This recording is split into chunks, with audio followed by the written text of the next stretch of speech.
Are you safe right now? Are you safe? There's no audience, there's no stray bullets that might come and catch you. There's no young females that might Hawk Tuah on you. None of that's going to happen. You're safe.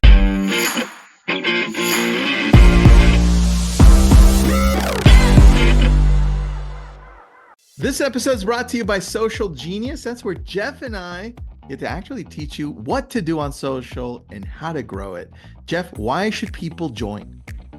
You know, if you are the type of professional that wants to do it yourself, and maybe your budget's a little bit lighter and you can't afford to hire somebody to do all the editing, do the fancy stuff for you, we're going to teach you how to do all this stuff. And the truth is, most of these social platforms are not favoring authenticity. So it's shooting these green screens and doing remixes and understanding what's trending. Those are the things that matter the most to your social strategy. And so if you like to be inside of a tight culture of people that are like-minded and want to do it themselves, then SocialGenius is perfect for you. We'll see you there. You'll never find it for less than this anywhere else. It's very inexpensive. We'll see you on the other side. I'm drinking coffee, bro. Chill out. I had to calm down not to throw that shit back out.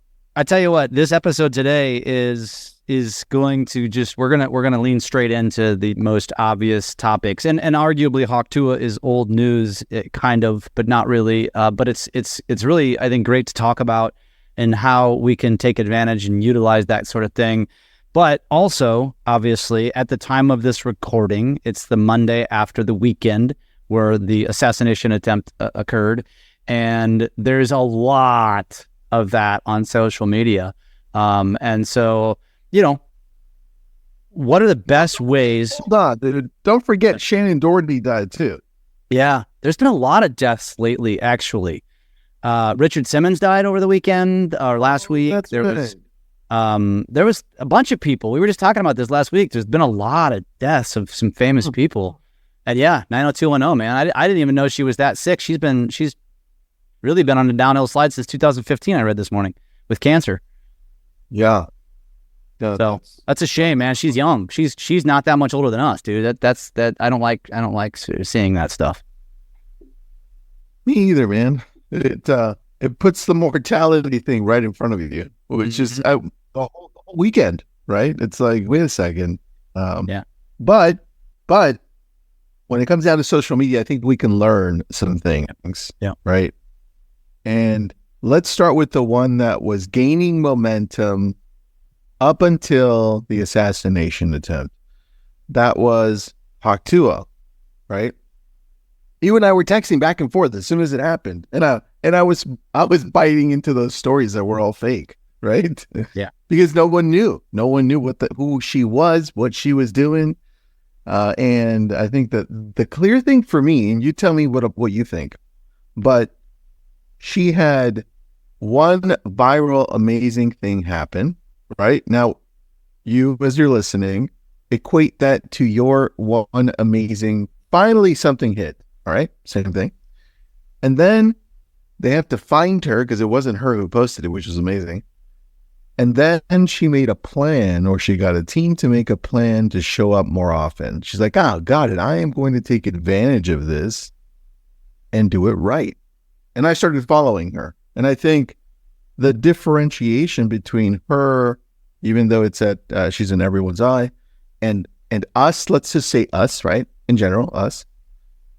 We don't usually capitalize on that one amazing video. We're like, oh, that's amazing. And then we go do something else. Yeah. So I'm seeing it as a great example that we should buckle down and say, how did that happen? Let's get serious. Let's take a look at what we should do on social because it actually works. Yeah. What do you think, man? Yeah, well, actually, I love the perspective, and the perspective is probably not what everybody was thinking, because the typical perspective is how do I jump on a trend, which I'm not saying you necessarily shouldn't. My rationale, Tristan, I think you know this kind of started back because I got tired of chasing the latest app, which thankfully there hasn't been one in a while.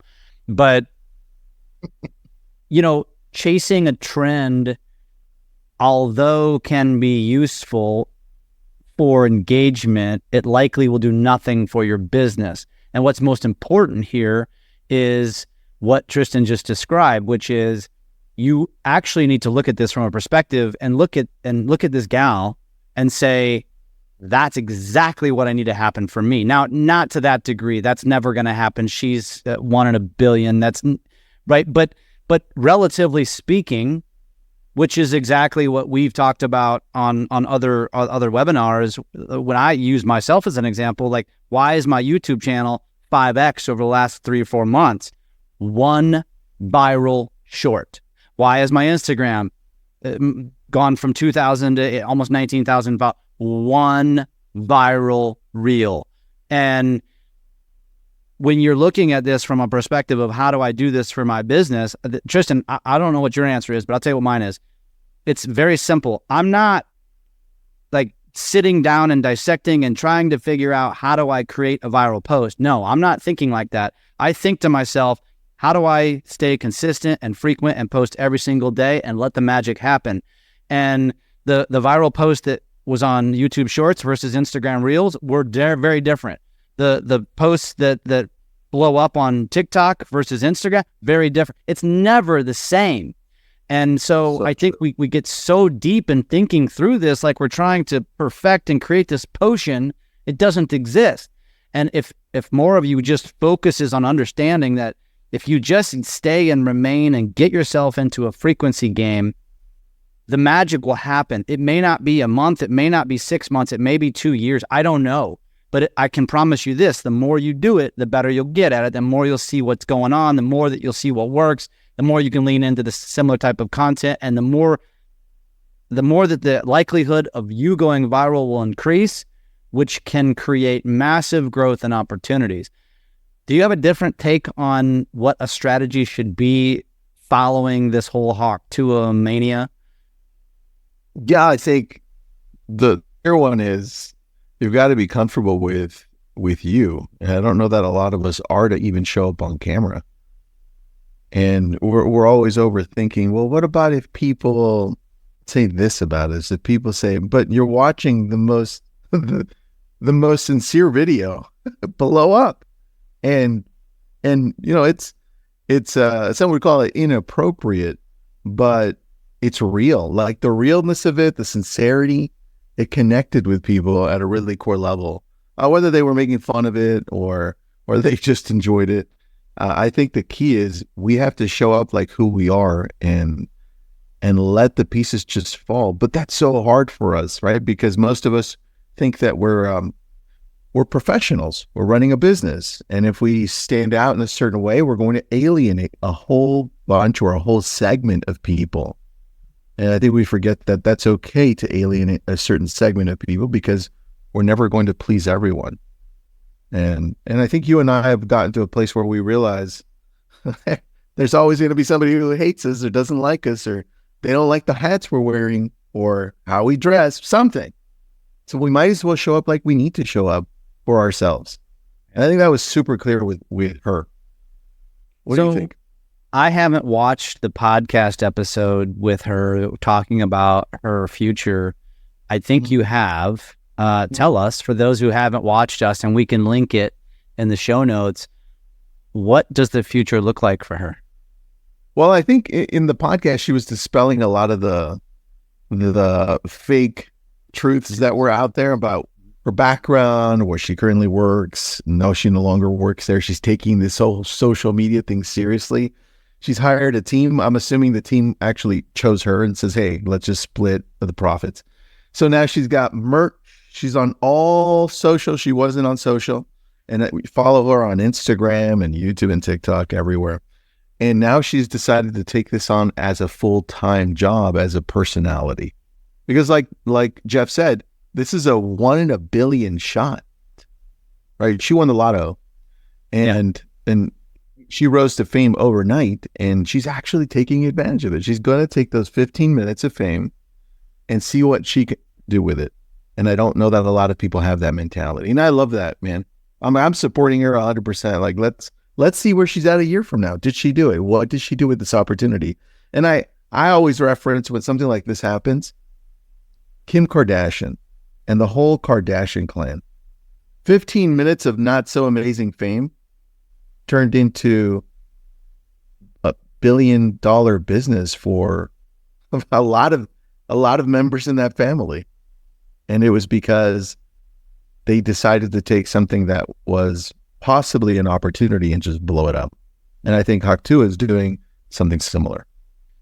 The correlation to the lottery is so spot on. Or you could even use a professional athlete. How many people win the lottery or become a professional athlete and blow through their money so fast and do nothing with it? The correlation is this: when something viral happens to you, how do you translate it into a sustainable long-term monetary return, basically? And it's like, if you win the lottery, what do you do with your money? Do you go buy a bunch of stuff, or do you go and take a big chunk of it and just invest it so it pays you for the rest of your life? And I don't think a lot of people do that. And this is what she did, is winning the lottery is, okay, how do I rush out to merch? I'm sure she's going to make decent money on the merch, but probably not life-changing money, probably not perpetual, sustainable, life-changing money. So it's like, how do I create now something that can go on for a year, 2 years, 5 years? That's going to be the trick. And that is something I think everybody needs to learn from. Well, dude, see, you hit on something that's really good that we can all learn from here, right? So let's go back to our videos, and specifically our videos that have done well in the past. When we shoot a video, when we put it up, Jeff and I hope that it will do amazing, but we just never know. And those that do amazing, we go back and they start painting a picture, almost like a roadmap, saying, hey, this is where you should go. And a lot of us decide not to pay attention to that. And this is where we need to go back and say, recently, what has our audience been saying on each platform, if you're on all of them, or if you're on just one? What is your audience saying to you? And that's how you need to show up more. But we don't. Like, what's the fear in that, Jeff? What's the fear in looking back and saying, oh, I see how I need to show up based on which videos are doing well. One did 50, one got 70 views, and then all of a sudden one got 400 views, right? One got 500 or 600 views. What does that tell you about people? Why are they so scared to go in and do that? Yeah. I don't know if it's fear as much as it is lack of discipline, to be honest with you. I mean, I think there's a level of probably multiple parts. One is definitely fear. That's just being in the camera. 2 is creativity. People lack it.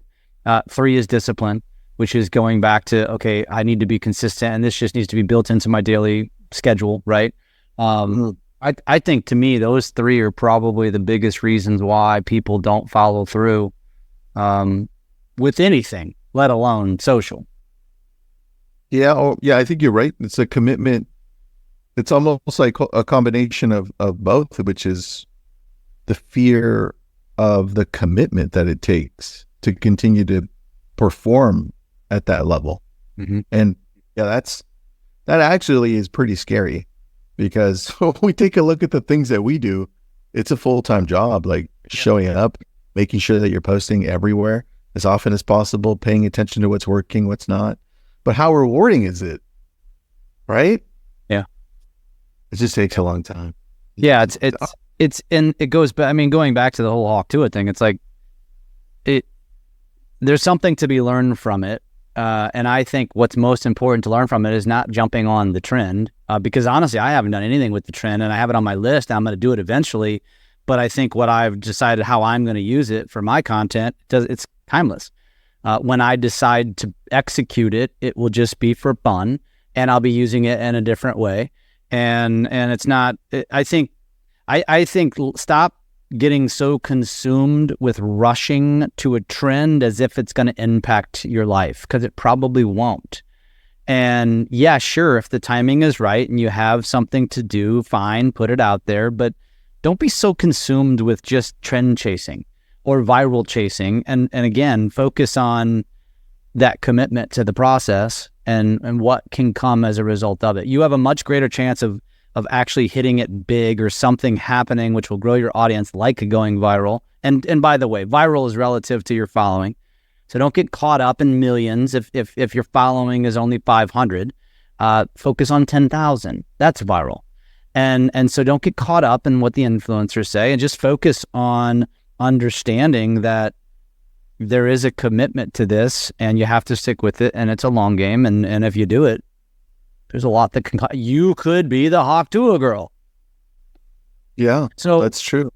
I think that's an interesting segue into the most trending topic currently, which has infiltrated and dominated our feeds over the last 24 hours.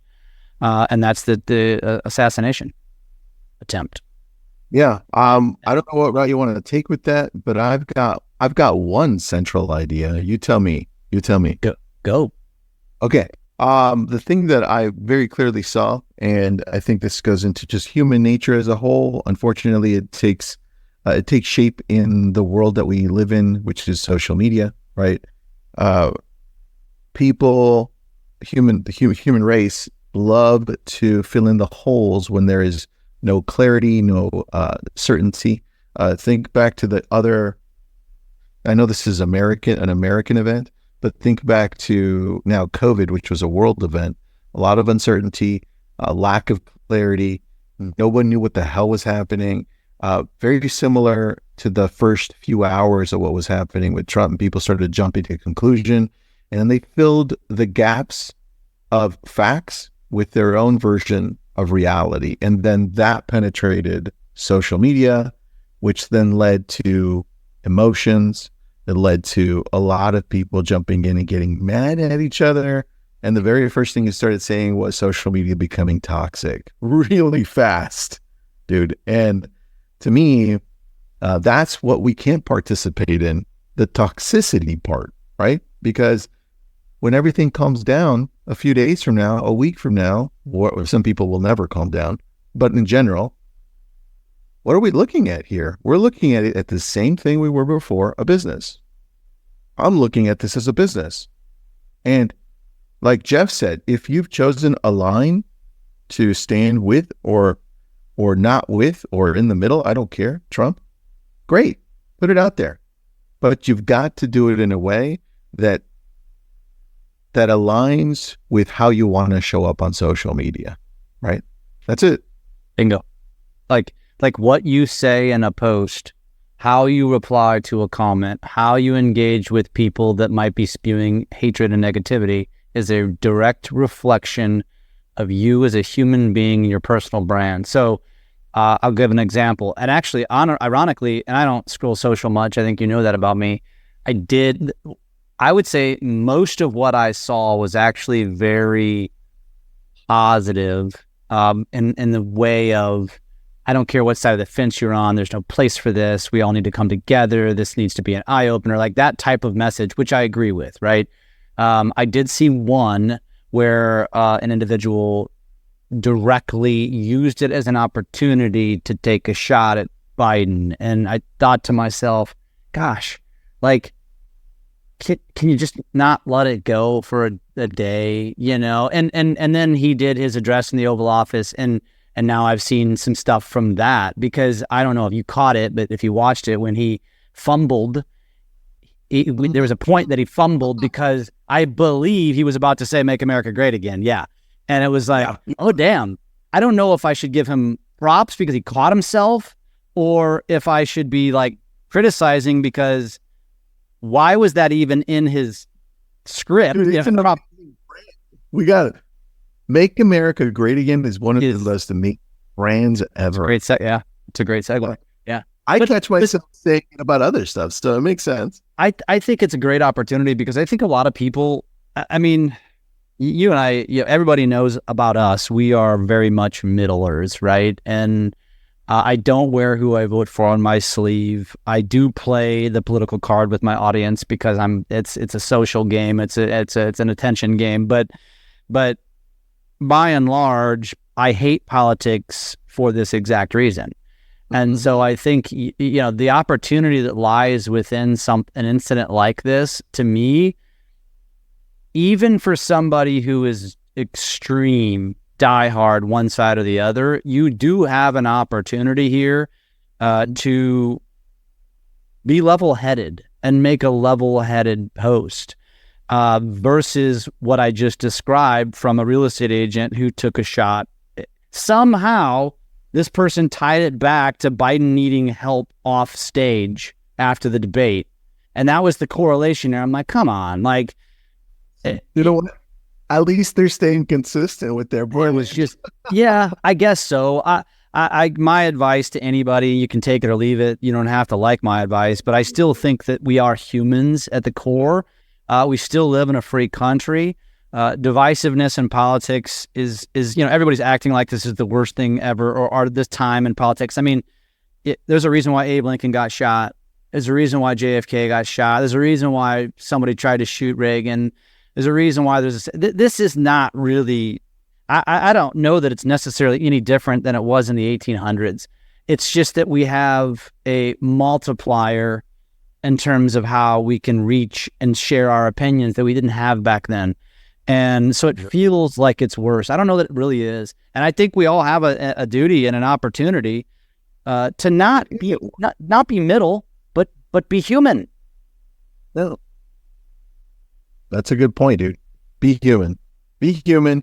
And you're right. This is not worse. I think people, it's easy for us to be like, well, because we're living it, we're watching it. We have to feel the emotions of it. And we forget that we all read, at least in the United States, that we had civil war, right? A brother against brother killings in the United States. It's not worse, everyone. It's a tragedy that somebody that's running for president got shot. And that's the human aspect where we need to sit back and say, what is going on? Yeah. And we also need to take a look at ourselves and say, how are we going to show up? Are we going to decide to unite people? Or are we going to decide to push them apart based on our beliefs, right? Anyway, I think social media can be the most powerful thing to bring people closer together. But you can see right now, in most cases, it was pushing them apart, right? So I like it, man. I like that this is an extremely powerful tool where the Hawk Tuah girl can make a whole different brand. It's like winning the lotto, right? Only because I guess it pulls us in so much emotionally. It's the most amazing opportunity we have, everyone. Social media. Just look at those two things. Yeah. Amazing. Yeah. I can't wait to see where Jeff's at a year from now. Like, you said that last year. You said that last year. You said that the year before that. Yeah. I'm so like happy, proud. I love watching your growth. It's just fucking insane. So, and it's not rocket science either. That's the other thing is that and in fact, I posted that on my story today. Hulk Hogan is coming to the lake this weekend to promote his beer. But the fact that the lake is even on the map that Hulk says, I got to go there, is also a great testament to the brand of the Lake of the Ozarks, which I'm a contributor to making that brand. Yeah, I mean, dude, it's so anyways, I shared something this morning on my stories that basically just said, it's like, you need to be doing this every single week. And actually, Tristan, I challenge you, I'll leave it at that. I'll challenge you as you continue to try to build up Malibu. I think you and your team should go find what's going on every single weekend, 52 times a year. In some cases, like this week, Hulk Hogan was worthy of a post himself. There's also a huge concert on the water this weekend. That'll be a separate post. But and it's harder for me because my season is really Memorial to Labor, maybe May through September. But I will find things all year long. Maybe I'll miss a week because there's not a lot going on, but become the aggregator. And just that one post a week, I promise you will grow your audience, because anybody in and around your area is going to gravitate to it, and they're going to share it with other people, which is going to get more people following. So if you're not already doing it, you should. It's just a simple strategy. It's a great strategy, dude. You reminded me of what London does seasonally. Not London, the country. London Lazarson. Yeah. You know how he does the whole Home Alone. Home Alone thing only for Christmas, and it blows his channel up. Yeah. He's massive growth every Christmas. And then he finds something else. Great point, man. Great point on that. I like that. All right. Everyone, thank you so much for participating. Go out and see what you can do with Hawk Tuah, and let's be nice to each other out there. Jeff, this was awesome, buddy. See you in the next one.